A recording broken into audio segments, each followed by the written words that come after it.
So, real quickly, I'm going to switch to the Adventure Travel Industry Survey. Before I do that, how many of you are familiar, raise your hands if you're familiar with the website iExplore.com? Okay, almost nobody.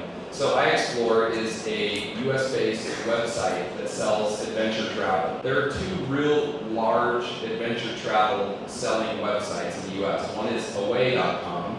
How many are familiar with Away? Okay, almost nobody. So away.com and iExplore.com are the two main portals. iExplore has about 1.6 million unique visits per month on the web, and away.com is about 4 times as large. Right before I left, I called iExplore and asked their president for some data on South America and Brazil, just to get the latest snapshot of where things are happening. And what I learned was that, and this is a consumer site, this is not a trade site, that in 2006, South America represented 18% of all of their adventure travel sales. 18% in 2006. In 2007, year to date, South America represents 23%. So it's on the increase, which is in line with the research that we did as well. So at least in North America, we're seeing an increase in interest in South America. So there's a good news, bad news to this next piece of data. The bad news is that Brazil is not on the top of the list. The good news is there's lots of room to grow, which I think Otto said earlier as well. Out of the Latin American market that is being booked for adventure travel on iExplore, Peru is at the top of the list at 27% of all of South America. Ecuador and Galapagos at 15, Costa Rica at 15, Belize at 11, Argentina at 10, Venezuela at 8, and Brazil at 7.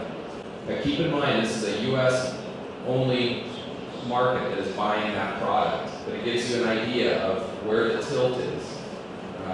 I didn't have time to tap into away.com to find out if their findings were similar. And Away is a much larger site, about 4 million people per month, 4 to 5, but it's also a little softer. It's a little less, it's more on the fringes of the.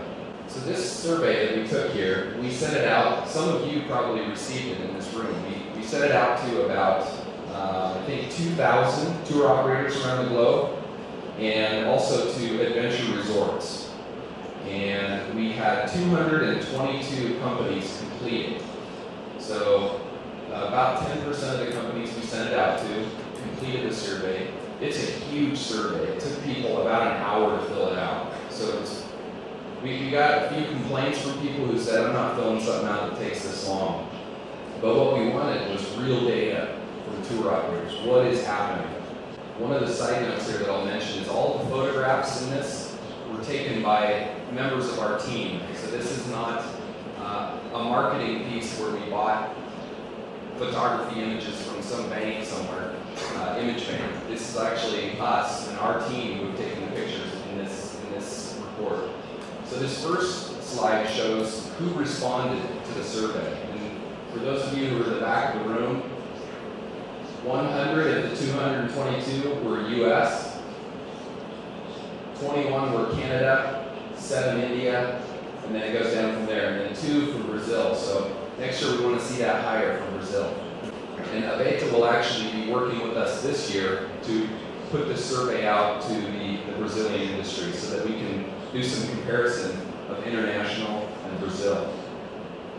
So North America was 64% of the survey respondents, Asia 10, South America 6, and then it goes down from there. The description of the organizations that filled them out, tour operators were 63%, other 22%, and accommodation provider, the adventure resorts, 15%.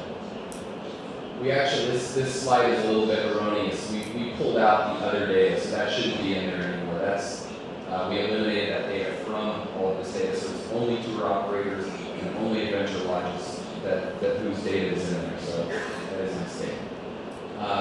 Year the operation started, 2000 and later, 1990 through 1999. So you can see that 60% of the businesses that responded were are less than 20 years old. And 2% were started before 1949. It's pretty amazing. Number of itineraries offered, 70% offer 30 or less, and only 13 offer 100 or more itineraries.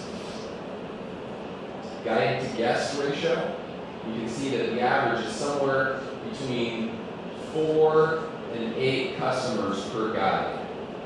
Tours carried out by whom? This is North American. These primarily. These are tours carried out by themselves, and then these are tours contracted with a local partner. So almost half and half, which I think represents the opportunity with North American operators to partner for customers who are coming. This just tells who completed the survey, because we wanted to make sure that it's primarily executives, that it was the decision makers and the people who had access to the data. 2005 gross revenues, we had to go the year before so that they can capture the full year of data. And this is in US dollars. And I think this just indicates how full our industry is of incredibly small businesses. You look at this number, 20% between 50,000 US and 250,000.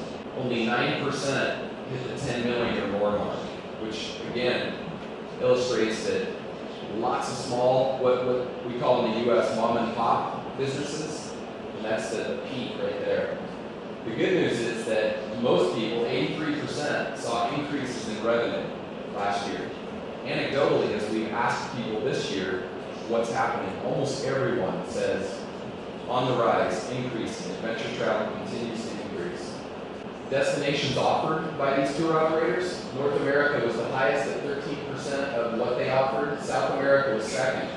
So I think this again illustrates how there's a huge opportunity here that Brazil currently isn't in the highest of offerings for tour operators, but people are coming to South America. People are being brought to South America. Number of employees, this mirrors the other data on revenues, full-time, part-time, and seasonal employees, seasonal volumes, and then what's really interesting here is activities offered, and this, it's a lot of information here. Again, if you want this whole report, you can get it from ATTA later. Customer demographics, almost a 50-50 split men and women. Customer age, you can see that the bulk of the market is probably somewhere between 25 and 55. It represents most of that market. And the other thing to keep in mind is this does not include the FIT, the fully independent traveler, the do-it-yourself. This is just the people who are working with tour operators. So this is a really interesting one for you and for us, of course. Changes in client destination interest. So blue is good. It means that there's an increase in customer interest. Red is bad. It means there's a decrease. And yellow is the operator doesn't know. And gray is no change. So the highest increase of interest seen by the operators taken in the survey is South America. The region in the most trouble, the ones that should be the most concerned, Australia and New Zealand saw the biggest drop in interest. The second biggest drop was Western Europe. And this is partly currency related, but I think it also has to do with the changing customer interest in activities and unique experiences. So this is where we ask the question, what sources do you use that have the greatest actual results in driving bookings for your clients? So there's two slides here. This starts with extremely effective, undecided. The next is ineffective, extremely ineffective, and did not use.